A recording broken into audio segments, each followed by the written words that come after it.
오늘 이 밤에 이렇게 하나님 앞에 모여서 예배를 드리는 여러분들에게 하나님의 평강이 가득하기를 바랍니다.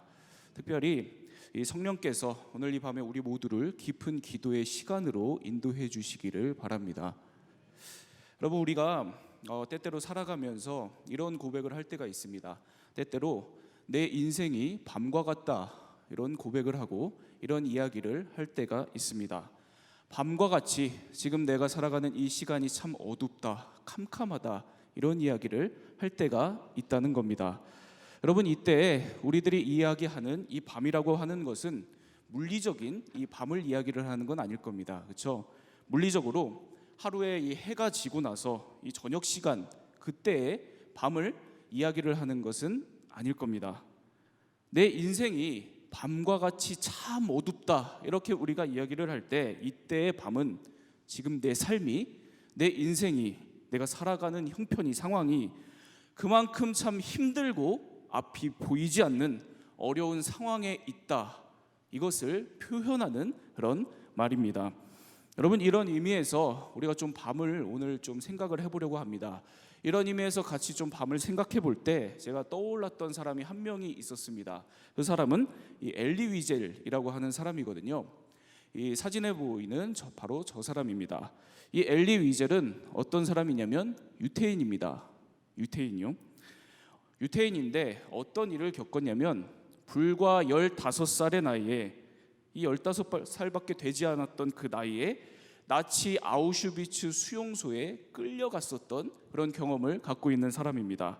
그래서 이 아우슈비츠 수용소에 끌려가서 모질게, 아주 힘들게 이 아우슈비츠 수용소에 갇혀서 지냈다가 살아남은 그런 생존자입니다. 이 엘리 위젤이 이 어린 나이에 이 아우슈비츠 수용소에 끌려가서 1년 동안 이 사람을 인간 이하로 대우하는 이 상상도 하지 못할 모든 부정적인 일들, 이 악한 아우슈비츠의 이 수용소의 이 사건들을 다 겪고 이 극적으로 살아남게 되는데요. 그리고 나서 극적으로 살아남고 나서 책을 한 권 썼는데 그 책의 제목이 바로 밤이라고 하는 제목의 책입니다. 책 제목이 밤이라는 거예요. 그러니까 이 엘리 위젤이 유태인으로서 나치 수용소에 자기가 끌려가서 경험했었던 그 모든 잔혹했었던 경험들이 아주 어두운 밤과 같다고 이야기를 하는 겁니다. 그래서 그 책을 보면 이 어린 엘리 위젤이 수용소에 갇혀서 그 인간이하의 취급을 받는 이 고통을 다 견디는 내용들이 나오고요. 그리고 그 책을 보면 매일 이런 생각을 하는 장면이 나옵니다. 오늘이 마지막 밤일 거야. 오늘이 마지막 밤일 거야. 얼마나 더 이 밤이 계속되는 걸까? 계속 이 생각을 하면서 이 고된 어두운 밤의 시기를 견디는 모습을 볼 수가 있습니다. 여러분, 이 엘리 위젤의 이야기처럼 우리가 밤이라고 하는 시간을 생각을 할 때 먼저 밤은 정말 부정적인 의미가 있습니다. 밤은 우리 인간이 살아가면서 경험하는, 이 세상에서 경험하는 모든 부정적인 것들이 벌어지는 그런 시간입니다. 밤은 죄와 상처, 그리고 외로움, 두려움, 불의와 싸우는 이 싸움들, 이 모든 어려움과 부정적인 것들을 상징하고 그렇게 우리가 이 밤을 이야기를 할 때가 있다는 겁니다. 그래서 밤은 고통의 시간입니다. 밤은 우리 인생에 상처받고 외롭고 힘들고 앞날이 보이지 않는 이런 부정적인 것들을 표현할 때 우리가 이 밤이라는 이야기를 한다는 겁니다. 여러분, 그런데 한편으로 이 밤이 꼭 부정적인 것만은 아니거든요. 밤이 꼭 부정적인 것만을 의미하는 것은 아닙니다. 긍정적인 면도 있다는 겁니다. 하루 일과를 잘 마치고 몸과 마음을 편하게 쉴 수 있는 그 시간이 바로 저와 여러분들이 경험하는 밤이죠. 그리고 가까운 사람들과 하루의 모든 일과를 내려놓고 깊은 나눔의 시간을 보낼 수 있는 것도 바로 이 밤입니다. 그리고 나를 깊은 침묵 가운데, 혼자만의 시간 가운데 나를 잘 돌아볼 수 있는, 그래서 이 내면의 회복을 경험할 수 있는 그 시간도 밤입니다. 그래서 이 황현산이라고 하는 문학 평론가가 이 밤이 선생이다라는 책을 썼거든요.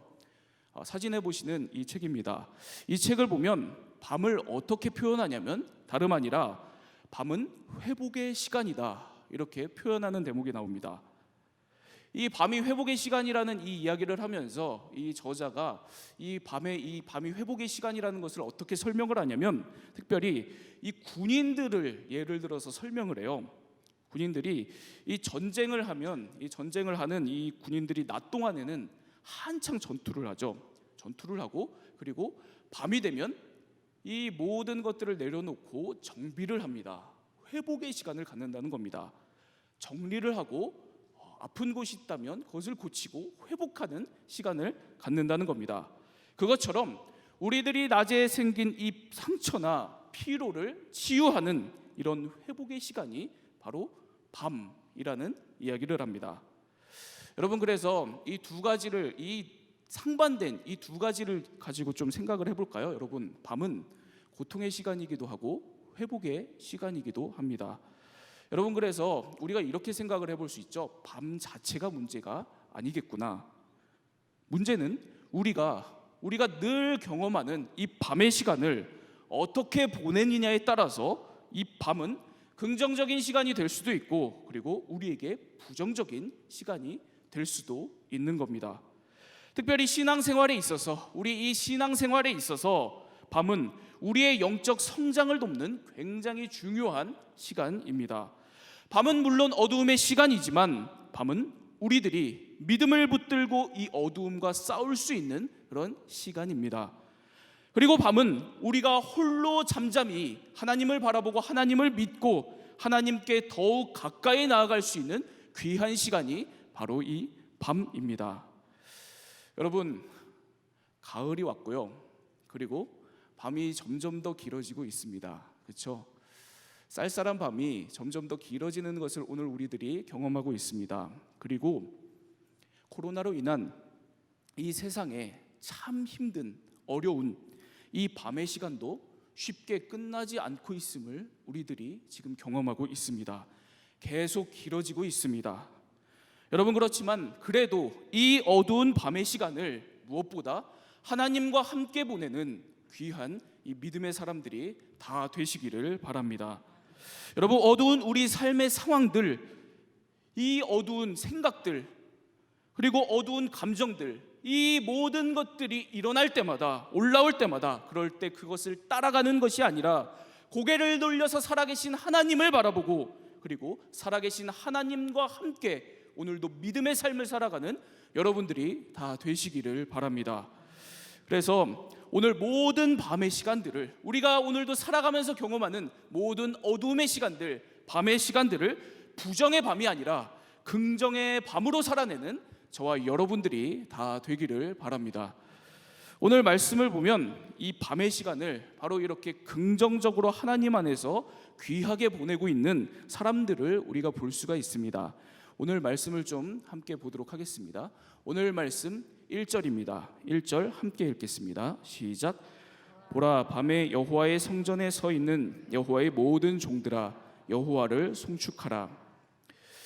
오늘 이 시편 134편을 지은 이 시인이 무슨 일이 있었는지는 모르겠습니다. 그런데 밤에 하나님의 성전에 가보게 된 겁니다. 지금 그런 상황입니다. 이 시인이 하나님의 성전에 가보게 된 겁니다. 그런데 밤에 성전에 가보니까 놀랍게도 이 캄캄한 밤중에 하나님의 전에 한 무리의 사람들이 모여있는 것을 보게 됩니다. 시인이 이들을 목격하게 되는 장면인 거예요. 그리고 이들을 보고 이 시인이 보자마자 여호와의 모든 종들아 이렇게 부르는 장면을 우리가 지금 읽었습니다. 이 대목에서 이 성서학자들은 이렇게 시인이 불렀던 이 모여 있었던 사람들, 이 하나님의 종들을 이렇게 보는 견해들이 있습니다. 첫 번째로 이 유대인들의 절기 때에 이 밤 예배를 집전하는 이 레위인들이 있었는데 이 레위인들을 보고 그렇게 부른 거다라고 보는 견해가 한 가지가 있고요. 그리고 또 다른 견해는 어떤 견해가 있냐면 그냥 밤에 성전에서 이렇게 기도하기 위해서 모인 성도들일 것이다, 이렇게 보는 그런 견해도 있습니다. 그리고 여기서 이 표현에서 조금 더 한 가지를 더 이야기를 하면 이 시인이 너희 여호와의 모든 종들아 이렇게 고백을 할 때 이렇게 덧붙여서 이야기를 합니다. 밤에 여호와의 성전에 서 있는 여호와의 모든 종들아 이렇게 이야기를 하는 걸 볼 수가 있습니다. 여기서 성전에 서 있다라고 할 때 이 서 있다라고 하는 이 히브리어 동사 원어는 이 하나님 앞에 서다라는 뜻이 있습니다. 그리고 이 하나님 앞에 서서 무언가를 하는데 뭘 하냐면 기도하다, 중보기도 하다, 바로 이런 뜻을 갖고 있습니다. 그러니까 이걸 정리를 해서 이렇게 설명을 할 수가 있습니다. 여러분, 이 시인이 밤에 성전에 갔습니다. 그런데 성전에 갔는데 한 무리의 성도들이 모여 있는 것을 본 겁니다. 그런데 이 하나님의 사람들이 뭘 하고 있었냐면 예배를 드리기 위해서, 특별히 오늘 우리가 이렇게 모인 것처럼 기도를 하기 위해서 이 하나님의 사람들이 모여 있는 것을 본 겁니다. 여러분, 이것이 참으로 너무나도 귀하지 않습니까? 너무나도 귀한 것을 오늘 이 시인이 목격을 한 거예요. 그런데 이렇게 참 이 밤에 성전에 모여서 기도를 하는 이 사람들이 너무 귀한데 오늘 이 시인이 이어서 이렇게 말하는 것을 우리가 볼 수 있습니다. 2절 말씀을 보겠습니다. 2절 말씀 함께 읽겠습니다. 시작. 성소를 향하여 너희 손을 들고 여호와를 송축하라. 이 시인이 밤에 성전에 모여서 기도를 하는 사람들을 봤습니다. 그리고 이 기도를 하는 사람들에게 너희 여호와를 송축하라, 성소를 향하여 너희 손을 들고 좀 더 적극적으로 여호와를 송축하라, 바로 지금 이렇게 말하고 있는 겁니다. 여러분, 이거 좀 이상하지 않습니까? 지금 이미 이 사람들이 모여서 예배를 드리고 있었고 기도를 하고 있었던 상황이에요. 그렇죠? 근데 이런 상황에 이 시인이 그 모습을 보고 이 다짜고짜 너희 여호와를 좀 송축해라, 이게 너무 이상한 장면으로 보이지 않느냐는 그런 말씀입니다. 이 시인이 지금 이 캄캄하고 어두운 밤에 그래도 기도를 좀 해보겠다고 성전에 모인 이 사람들을 봤는데 이 어둡고 캄캄하기만 한 이 밤에 기도의 자리에 나온 이 하나님의 사람들에게 꼭 필요한 모습인데, 꼭 필요한 일인데, 그런데 지금 가지고 있지 않은 것, 없는 것, 그것 한 가지를 본 겁니다.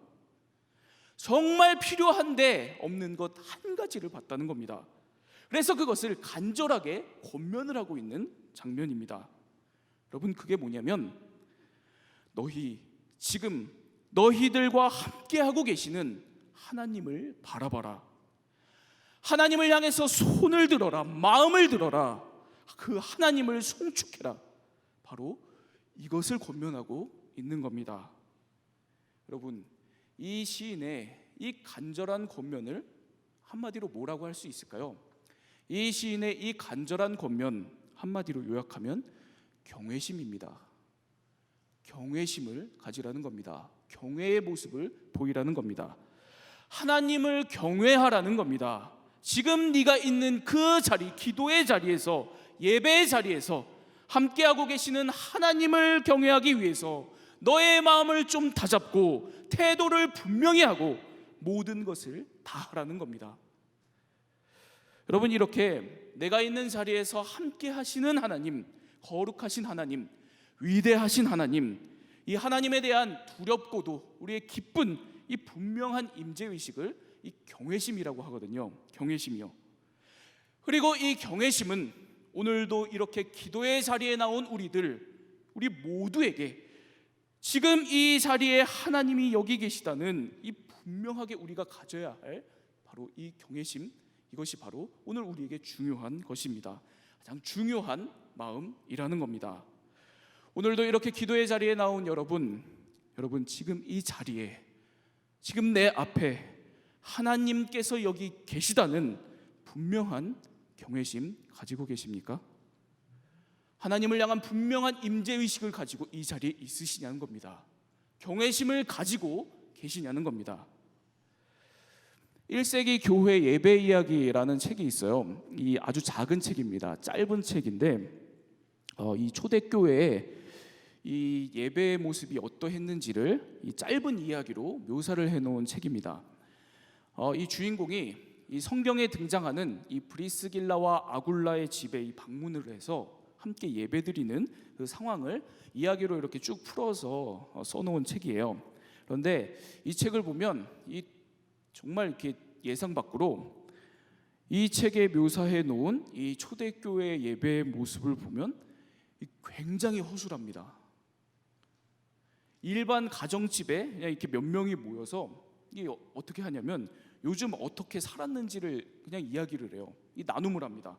그러다가 이 애들이 막 이렇게 돌아다니니까 애들이랑도 좀 놀아줬다가 같이 밥을 먹었다가 그리고 말씀을 좀 나누고 그리고 토론하고 돌아가면서 기도하고 싶은 사람 기도하고 이 굉장히 지금 우리가 보기에는 굉장히 무언가 없는 것처럼 허술해 보이는 그런 예배로 이 초대교회 예배를 그리고 있습니다. 제가 그 책을 봤을 때 굉장히 인상 깊었던 대목이 하나가 있었어요. 이게 어떤 대목이냐면 이 주인공도 자기가 이 예배를 드리러 갔는데 이 예배가 너무 허술했었던 것을 자기도 이제 느꼈던 겁니다. 이 예배가 너무 허술하니까 이 옆에 있던 사람에게 이렇게 물어봅니다.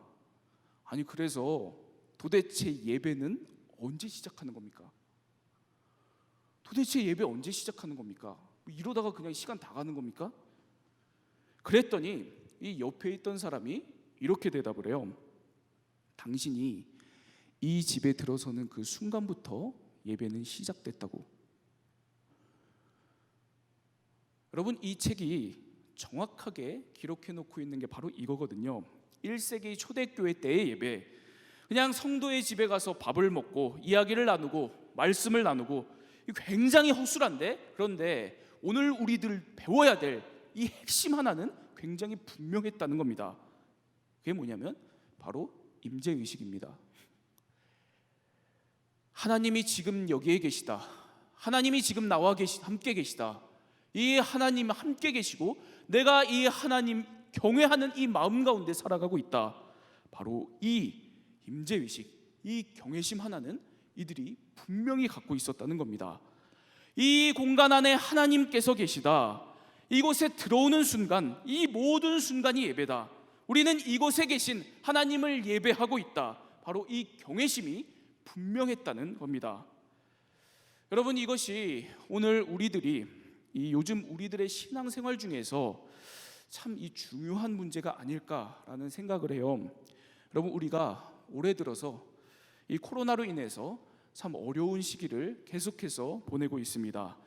어두운 밤과 같은 시간을 보내면서 오랜 시간 우리가 정상적으로 예배드리기 어려운 시간들을 보내고 있습니다. 온라인 예배를 했다가 오프라인 예배를 했다가 그러면서 이 삶의 어려움, 정서적인 어려움, 이 모든 밤과 같은 시간들을 우리들이 보내면서 오늘 무엇보다도 우리가 깊은 필요성을 느끼고 이 자리에 있는 그 이유는 바로 기도가 필요해서 아닙니까? 정말 제대로 된 기도 한번 해보고 싶어서 이 자리에 있는 거 아닙니까? 지금 여기에 함께하고 계시는 하나님을 경험하고 하나님을 경외하고 이 하나님의 임재의식 가운데 있기 위해서 이 자리에 있는 거 아니냐는 겁니다. 여러분 바로 이렇게 이 기도하러 나온 저와 여러분들에게 가장 중요한 것을 오늘 다시 한번 붙드는 저와 여러분들이 다 되기를 바랍니다. 그것은 바로 오늘 이 자리에 함께하고 계시는 살아계신 하나님을 향한 경외심입니다. 하나님 지금 여기에 살아계시다는 겁니다. 하나님 지금 여기에 우리와 함께하고 계시다는 겁니다. 하나님 분명하게 이 자리에 우리와 함께하고 계셔서 우리의 마음을 들어주시고 우리의 마음을 살펴주시고 우리의 예배를 받으시고 우리의 기도를 들어주신다는 겁니다.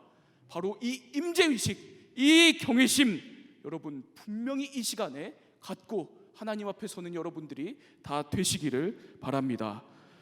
여러분 오늘 이 시편의 이 시인이 성전에 모인 이 하나님의 사람들에게 바로 이렇게 하나님을 경외하라. 너희 이 밤에 하나님을 예배하고 기도하기 위해서 나온 너희들 무엇보다도 하나님을 송축하고 하나님을 경외하라. 바로 이렇게 권면을 하고 있는 겁니다. 그리고 이어서 밤에 기도하는 너희에게 복이 있을 것이다 라고 축복을 하거든요. 이 말씀, 우리 3절 말씀을 좀 보도록 하겠습니다. 우리 이 3절 말씀 함께 읽겠습니다. 시작. 천지를 지으신 여호와께서 시온에서 내게 복을 주실지어다. 시인이 이렇게 이 밤에 기도하는 이 사람들에게 이 복을 빌어주고 있는 장면입니다. 그런데 여기 3절에서 천지를 지으신 여호와께서 복을 주신다라고 했을 때 이 복은 우리가 누릴 수 있는 여러 복 중에 특별한 어떤 종류의 복을 이야기를 하는 겁니다. 이 어떤 복인지 알기 위해서는 시편 124편을 좀 봐야 되거든요.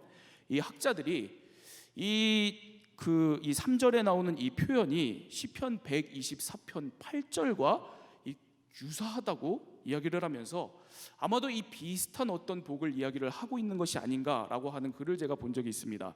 그래서 이 구절이 어떤 복을 우리에게 하나님께서 주시는 것인지 시편 124편을 좀 보도록 하겠습니다. 우리 시편 124편 함께 읽겠습니다. 시작. 이스라엘은 이제 말하기를 여호와께서 우리 편에 계시지 아니하셨더라면 우리가 어떻게 하였으라. 사람들이 우리를 치러 일어날 때에 여호와께서 우리 편에 계시지 아니하셨더라면 그때 그들의 노여움이 우리에게 맹렬하여 우리를 산채로 삼켰을 것이며 그때 물이 우리를 휩쓸며 시내가 우리 영혼을 삼켰을 것이며 그때 넘치는 물이 우리 영혼을 삼켰을 것이라 할 것이로다. 우리를 내주어 그들의 이에 씹히지 아니하게 하신 여호와를 찬송할지로다. 우리의 영혼이 사냥꾼의 올무에서 벗어난 새같이 되었나니 올무가 끊어짐으로 우리가 벗어났도다. 우리의 도움은 천지를 지으신 여호와의 이름에 있도다. 아멘. 여기 보면 하나님께서 기도하는 우리에게 주시는 중요한 복을 우리가 볼 수가 있습니다. 그것은 바로 패배의식의 극복입니다. 패배의식의 극복이요. 우리가 지금 읽은 이 시편 124편의 이 시인이 많은 어려움에 처해 있습니다. 사람들이 일어나서 자기를 치려하고 그리고 넘어뜨리려고 합니다. 환난이, 어려움이, 삶의 고통이, 밤과 같은 이 삶의 어려움이 자기 영혼을 삼킬 것 같다고 이렇게 어려움을 고백하고 있습니다. 그러면서 이 시인이 이 모든 것에 대해서 이렇게 고백을 하는 거예요. 하나님이 아니었으면, 하나님이 우리 편에 계시지 아니하셨더라면, 그러면 저들의 노여움이 우리를 산채로 삼켰을 것이다.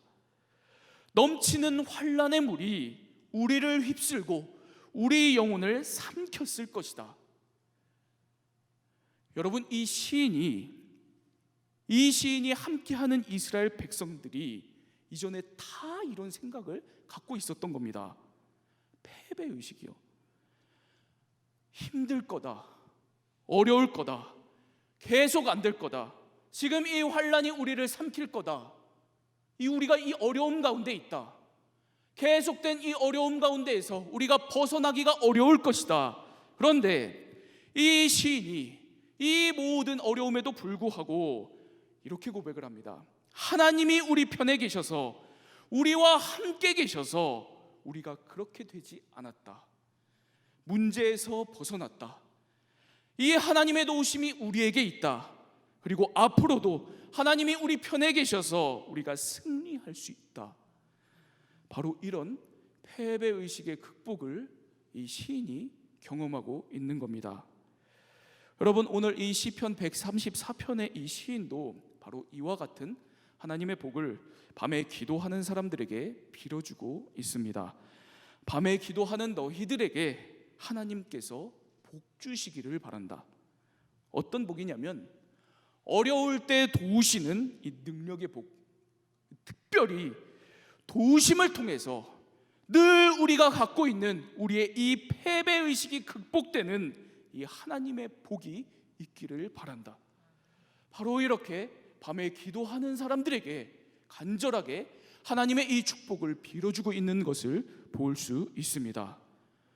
여러분, 이 밤에 이 시에, 이 시편에 등장하는 이 기도하는 사람들처럼 이 밤에 하나님의 전에 기도하러 나오신 여러분, 밤에 기도하는 사람들은 그 밤이 너무나도 어두울지라도 그 밤이 그 하나님의 사람들을 삼키지 못합니다. 반드시 참된 빛이신 하나님께서 그 사람을 도우실 것입니다. 그래서 너무 어두워서, 너무 캄캄하고 어두워서 내가 앞으로 어떻게 살아가지? 힘들다, 어렵다 이렇게 주저앉아 있는 우리의 이 패배의식을 바꾸셔서 담대하게 오늘도 우리에게 주어진 밤을 살아가게 하실 것입니다. 여러분, 이런 복이, 이런 하늘의 복이 오늘 여러분들에게 가득 임하기를 바랍니다. 밤에도 하나님을 바라보며 하나님을 경외하고 이 패배의식을 극복하고 담대하게 오늘도 믿음으로 살아가는 복이 저와 여러분들에게 가득 임하기를 바랍니다. 제가 최근에 봤던 이 책 중에 이 죽지마 청년아라는 책이 있습니다. 제가 대학 청년부 담당이라서 이 청년 관련한 책들을 주로 많이 보는데요. 그런데 이 죽지마 청년아라는 책에 굉장히 그 인상 깊은 이야기가 나와서 제가 기억을 하고 있거든요. 이 무슨 이야기냐면 바로 이런 이야기입니다. 이 저자인 이 목사님에게 이 결혼을 한 성도가 찾아왔답니다. 찾아왔는데 이 그 삶에 큰 문제를 안고 찾아온 거겠죠. 이 뭐냐면 이 성도가 지금 이 자기 이 결혼 생활에 깊은 패배의식을 갖고 있는 겁니다. 너무 힘들다, 결혼 생활을 못하겠다, 끝내고 싶다, 이렇게 토로를 하더라는 거예요. 더 들어보니까 무슨 얘기냐면 이 성도가 아이를 가졌는데, 그런데 무슨 일이 있었냐면 아이를 가지고 산부인과에 가서 계속 검사를 받았는데 이 산부인과에서 뱃속의 아이가 기형아일 확률이 높다고 한 겁니다. 그 이야기를 들으니까 이 성도가 그 마음속에 자기 잘못이 아닌데 마치 내가 잘못한 것처럼 느낀 겁니다. 마치 내가 결혼을 잘못한 것처럼, 결혼 생활에 문제가 있는 것처럼, 자기가 잘못한 것처럼 이 패배의식을 갖게 된 겁니다. 그러다 보니까 이 결혼 생활 전부가 다 이 생각 같지 않게 힘든 상황이 이어진 거죠. 남편과의 대화가 사라지고 시댁과의 관계도 너무 힘들어지는 그런 상황이 되었다는 겁니다. 그래서 이 성도를 상담한 이 목사님께서 함께 이 이야기를 다 들어주고 열심히 기도를 하셨답니다. 그러면서 이 성도가 생각을 바꾸고 제일 먼저 뭘 했냐면 자기 남편과 가정예배를 드리기 시작한 거예요. 가정예배를. 그리고 가정예배를 드리면서 손을 잡고 이 가정의 문제를 위해서 함께 나누고 기도를 하기 시작했답니다. 밤과 같은 자기의 현실 앞에서 이들이 이렇게 바로 하나님을 경외하고 기도하기 시작했을 때 정말 하나님의 도우시는 복이 이들 부부에게 임하게 되었답니다. 아주 건강하고 예쁜 아기를 낳았대요. 참 다행이죠. 참 감사한 일입니다. 그런데 하나님께서 주신 복이 그것만이 아니었다라는 것을 우리가 지금 이 이야기를 통해서 알 수 있습니다. 뭐죠? 무엇보다도 중요한 하나님의 복은 하나님께서 바로 이 성도의 패배의식을 변화시키신 겁니다. 그렇죠? 변화시키신 겁니다.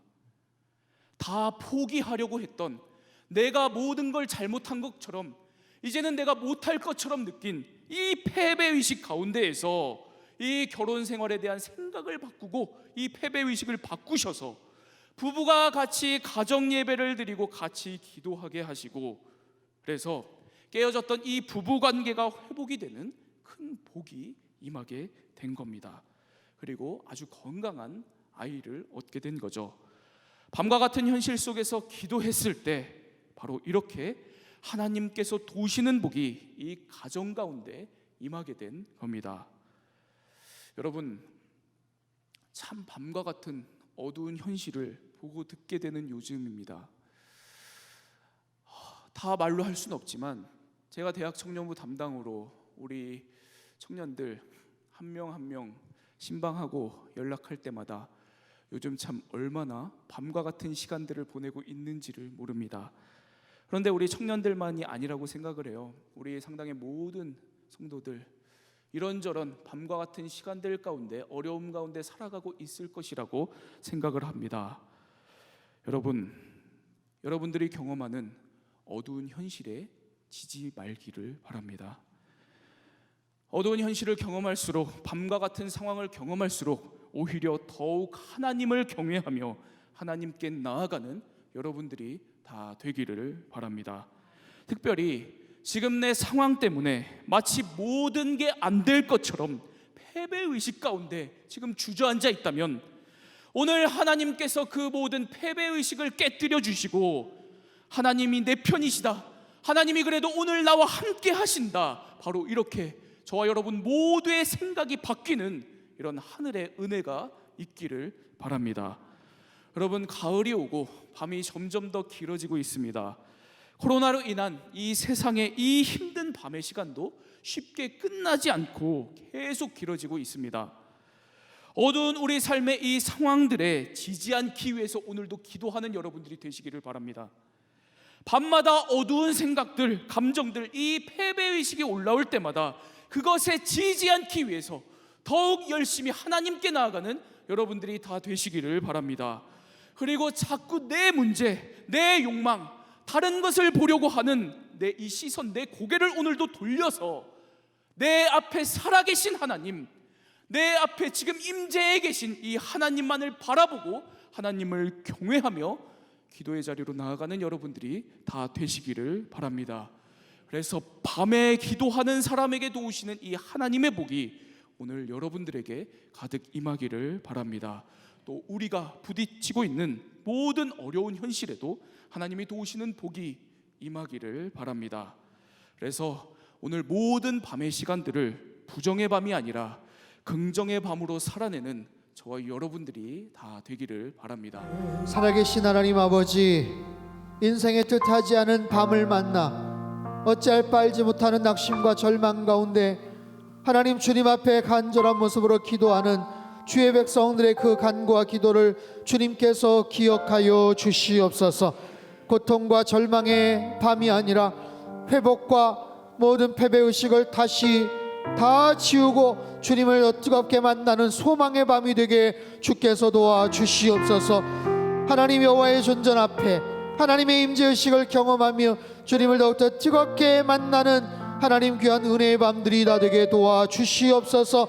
힘들고 어렵지만 하나님 소망의 주님, 영원한 위로를 주시는 살아계신 하나님만을 응시하며 그 주님 앞에서 굳건하게 이 모든 고통과 어려운 터널들을 잘 이겨나갈 수 있도록 주께서 도와주시고 인도하여 주시옵소서.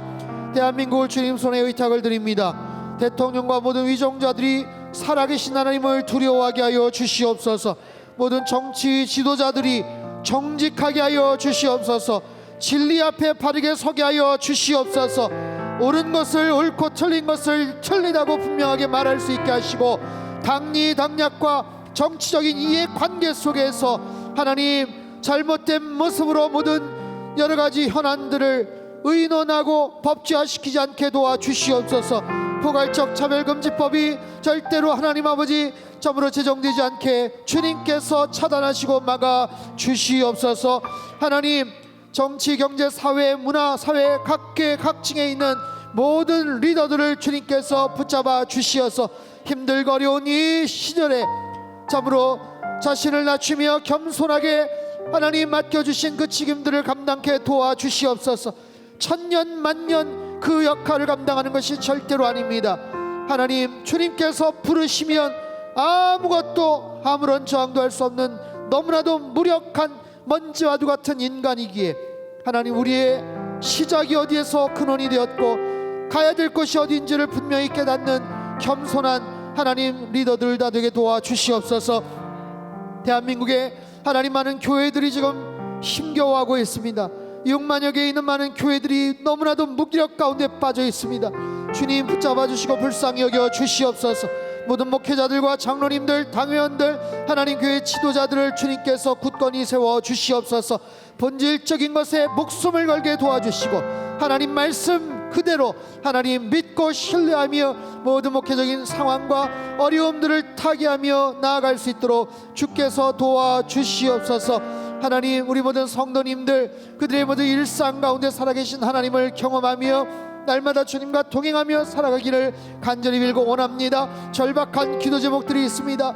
간절한 마음으로 주님 앞에 기도하고 부르짖을 때마다 주님께서 응답해 주시고 하늘의 놀라운 기적과 같은 역사들을 허락하여 주시옵소서. 특별히 하나님 연약한 모든 질병 가운데 있는 환우들과 가족들을 긍휼히 여겨 주시고 주님의 피 묻은 오른손으로 안수하여 주실 때에 상한 갈대를 꺾지 않으시고 꺼져가는 심지를 끄지 않으시는 주님의 긍휼하심으로 말미암아 모든 연약한 부위들마다 주님의 놀라운 치유의 은총이 함께하여 주시옵소서.